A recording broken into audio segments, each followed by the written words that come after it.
Welcome to my another blog. শুভ শারদীয়ার শুভেচ্ছা জানাই সবাইকে। আজকে হচ্ছে চতুর্থী। আমি আছি এখন দেবগ্রামে। আমার অনেকগুলো কাজ হাতে নিয়ে এখানে এসেছিলাম, একটার পর একটা সব কমপ্লিট করে এখন আজকে আমি বাড়ি ফিরবো, মানে কাঁচরাপাড়াতে যাবো। তো সমস্ত তোমাদের সাথে শেয়ার করবো। ইচ্ছে আছে আজকে একটু ঠাকুরও দেখা যাক কত। তারপরেই মা আমাকে বললো মায়ের গোপুসোনাকে একটু তুলে দিতে। তারপরে মা একটু আলু ভাতে মেখে দিয়েছিল, ওটাই আমি খেলাম। দেন বেরিয়ে গেছিলাম। মা বললো যে মায়ে আমাকে স্টেশনে আজকে ছেড়ে দিয়ে আসবে। তো মা আর আমি দুজন মিলে গল্প করতে করতে হেঁটে হেঁটে চলে যাচ্ছিলাম স্টেশনের দিকে। আর এদিকে আমাদের ফুটবল খেলা মাঠে দেখলাম প্রচুর জল জমে গেছে। ইতিমধ্যে আমরা দেবগ্রাম স্টেশনে পৌঁছে যাই। তারপরে আমি ট্রেনে উঠে পড়ি আর মা বাড়ি চলে যায়। তারপরে আমি একা একা বসে বসে ফোন ঘাঁটছিলাম, বাইরের ওয়েদারটা এনজয় করছিলাম। তারপরেই ভাবছিলাম যে ভালো রোদ উঠে গেছে, মনে হয় পুজোটা খুব ভালোই যাবে, জানি না এখন কি হবে। তো আমি ইতিমধ্যে কাঁচরাপাড়া স্টেশনে নেমে পড়ি, ওয়েট করছিলাম আমার হাজবেন্ডের জন্য। ও আসাতে আমি ওকে বলি যে আমি একটা সানগ্লাস কিনবো। তো একটা কাকুর দোকানে যাই সানগ্লাস কিনতে, পছন্দ না হয় আর এক জায়গায় যাই, সেখান থেকে একটা সানগ্লাস আমি পছন্দ করে নিয়ে নিই। তারপরে আমার আরও কিছু টুকিটাকি কেনাকাটি ছিল, সেগুলোও করব। আমার হাজব্যান্ড বললো ওর নিজের জন্য কিছু সানগ্লাস দেখবে, ও দেখে নিল। দেন বাকি কেনাকাটিগুলো কমপ্লিট করে আমরা বাড়ির দিকে যাচ্ছিলাম। পরে আমরা দুজন গল্প করতে করতে ভেতরের রাস্তা দিয়ে বাড়ি ফিরছিলাম, কারণ মেন রোড দিয়ে গেলে প্রচণ্ড জ্যাম হতো। তো ভাবলাম ভেতর দিয়ে যাই, দেখি কোথায় কি ঠাকুর আছে। তো যেতে যেতে দেখলাম বলাকাতে ঠাকুর বোধহয় কিছুক্ষণ আগে নিয়ে এসেছে। প্রতিমাটা ভীষণ সুন্দর, কিছুক্ষণ দাঁড়ায় এবং দেখি এখনও সাজানো গোছানো ভালো মতো হয়নি। তো পরে এসে আমি না হয় আবার তোমাদের সাথে শেয়ার করব। আমাদের বাড়ির পথেই নবঙ্কুরের ঠাকুরটাই পড়ে। তো বাইরের গেটটা এখানে ভালোই লাগছে দেখে মনে হচ্ছিল। তো জানি না এখন কেমন কি হবে। তারপরে বাড়ি পৌঁছে যাই, গিয়েই দেখি আমার একটা পার্সেল এসে গেছে। তো আমার হাজব্যান্ডকে বললাম যে তুমি ওপেন করো, দেখো কি এসেছে, কারণ এত কিছু অর্ডার দেওয়া থাকে তো সবসময় সব কিছু মনে থাকে না। তো এখানে এসেছে একটা ফেস মাস্ক আর একটা হেয়ার মাস্ক, যেটা ওরা ফ্রিতে দিয়েছে নাইকা থেকে। তো তারপরে আমি খেয়ে একটু রেস্ট নিয়েছিলাম। মাঝে আর কোনো ব্লগ করতে পারিনি, তার কারণ হচ্ছে বাড়ি এসে একটু ফ্রেশ হয়ে খাওয়া দাওয়া করে শুয়েছিলাম। তো সন্ধ্যে থেকেও সেভাবে কিছু করা হয়নি। এখন ইচ্ছে আছে ঠাকুর দেখতে যাওয়ার। তো জাস্ট ডিনার করে উপরে এসেছি, এখন দেখি কখন যাওয়া হয়। ওই কল্যাণীর সাইডটা আজকে কভার করার ইচ্ছা আছে। এটা আমি মিশো থেকে নিয়েছিলাম, ভাবলাম এটাই পরি।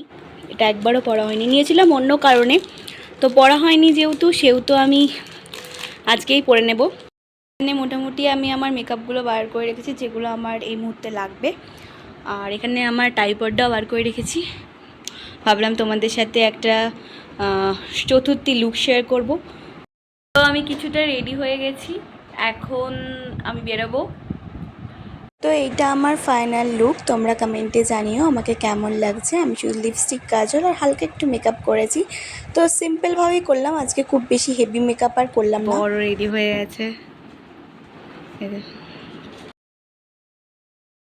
আমি রেডি হয়ে গেছি, এবার আমরা বেরোবো। আর এখন রাত 11:30 মতো বাজে। তো এইটা আমাদের দুজনের লুক, তোমরা জানিও কেমন লাগছে। অনেক বেজে গেছে, এবার বেরোনো যাক। তারপরে আমি নিচে আসি, আর নিচে এসে মায়ের সাথে একটু কথা বলে নিলাম। দেন আমরা দুজনেই বেরিয়ে পড়লাম। রাস্তায় বেরিয়ে দেখি খুব একটা ভিড় সেদিন নেই, কারণ সেদিন তো চতুর্থীর দিন আর মানুষ কতই বা বেরোবে। তো রাস্তায় যেতে যেতে একটা প্যান্ডেল দেখতে পেলাম, যেদিনকে আমি কাঁচরাপাড়া প্যান্ডেল হপিং করব সেদিন তোমাদের সাথে শেয়ার করব। প্রথমে ভেবেছিলাম আমরা কল্যাণী রথতলার ঠাকুরটা দেখবো, বাট প্রচণ্ড ভিড় থাকাতে আমরা চলে গেছিলাম কল্যাণী সেন্ট্রাল পার্কে ঠাকুরটা দেখার জন্য। বাইরে থেকে প্যান্ডেলটা ঠিক এরকম টাইপের ছিল, তোমাদের সাথে শেয়ার করলাম। মণ্ডপের ভেতরটা ওরা প্রতি বছর এরকম টাইপের করে থাকে, এটা নিয়ে আলাদা করার কিছু বলার নেই। বাট এবারটাও খারাপ হয়নি, খুব একটা ভালো হয়েছে। কিন্তু প্রতিমাটা নিয়ে আমি কিছু বলবো না, আমার খুব ভালো লেগেছে। মানে এটাই তো আমাদের প্রথম ঠাকুর দেখা, আমার বেশ ভালো লেগেছে। তারপরে আমরা চলে গেছিলাম কল্যাণী আইটিআই মোড়ে ঠাকুরটা দেখার জন্য। খুব একটা ভিড় ছিল না, তখন প্রায় 1টা বাজতে চলো। ভেতরের কাজটা তো খুব সুন্দর, আমার খুব ভালো লেগেছে। আমি অনেকের মুখে শুনেছিলাম যে খুব একটা ভালো হয়নি, বাট আমার খুব একটা খারাপও লাগেনি, কারণ শিল্পীরা অনেক কষ্ট করে বানিয়েছে। আমার তো বেশ ভালো লেগেছে। আর প্রতি প্রতিমা নিয়ে আমি কিছু বলবো না, কারণ আমার প্রতিমাটা খুব একটা ভালো লাগেনি, মোটামুটি ছিল, খুব একটা খারাপও লাগেনি। তারপরে আমরা ওখান থেকে বেরিয়ে যাই, বেরিয়ে ওখানকার মেলাটা একটু ঘুরে ঘুরে দেখছিলাম, খুব সুন্দর সাজানো গোছানো ছিল সমস্ত কিছু, একটু ঘুরে ঘুরে দেখছিলাম। তারপরে আমরা চলে গেছিলাম কল্যাণী বোট পার্কে। বোট পার্কের প্যান্ডেলটি কীরকম টাইপের করেছে সেটা তোমাদের সাথে শেয়ার করলাম। তারপরে ভিতরে যাই, ভিতরে থিম বলতে তেমন কিছুই নেই, মোটামুটি, বাট প্রতিমাটা খারাপ না, বেশ সুন্দর। ওখানে দাঁড়িয়ে আমরা কিছু ফটো ভিডিও ক্লিক করি, দেন আমরা চলে গেছিলাম কল্যাণী এনএস স্কোয়ার। এখানে আই থিঙ্ক ময়ূরমহল বলে কিছু একটা থিম করেছিল, সুন্দর, বেশ মানে ভালো লাগছিল বাইরে থেকেও, এবং ভিতরের থিমটাও অনবদ্য খুব সুন্দর, তোমাদের সাথে শেয়ার করলাম, তোমরাও দেখে নাও। আর তারপরে আমরা যাই ভিতরের দিকে মায়ের প্রতিমাটা দর্শন করার জন্য। ভিতরে গিয়েও দেখলাম ভিতরে সাজসজ্জাটাও খুব সুন্দর, লাইটিং টাইটিং সব দিক থেকে আমার খারাপ লাগেনি, এটা বেশ ভালো লেগেছে। প্যান্ডেলটা, প্রতিমাটাও ভালোই হয়েছে। তারপরে এখানে আমরা কিছুক্ষণ দাঁড়িয়েছিলাম, কারণ ভীষণই গরম করছিল, যে কারণে এখানে একটা কুলার দেখে আমার হাজব্যান্ড বসেছিল, ও একটু হাওয়া খাচ্ছিল। তারপরে ওখান থেকে বেরিয়ে আমরা কল্যাণী রথতলার দিকে যাচ্ছিলাম, তখন রাস্তায় একটা মণ্ডপ পড়ে, এটা আই থিঙ্ক কল্যাণী লেক গার্ডেনের সামনে। আমার মণ্ডপটার নাম জানা নেই, আমার হাজব্যান্ডেরও জানা নেই। তোমাদের যাদের কল্যাণী কাঁচরাপাড়ার মধ্যে বাড়ি, যদি কেউ দেখে থাকো ভিডিওটা কমেন্টে জানিও এটা কোথাকার পুজো বা কী নাম। তো যাই হোক, ভেতরে গিয়ে দেখি মা দুর্গার ঢাকের সাজে সাজসজ্জা, আমার খুব ভালো লাগে এরকম মূর্তি। তো তারপর ওখানে দাঁড়িয়ে আমরা একটু হাওয়া খাচ্ছিলাম, দেন চলে গেছিলাম কল্যাণী রথতলা। আর এখানে তো প্রচণ্ড ভিড়, অনেকক্ষণ ধরে ভিড়ে দাঁড়িয়ে থেকে থেকে অ্যাট লাস্ট আমরা মন্দিরে অনেকটা কাছে পৌঁছে যাই।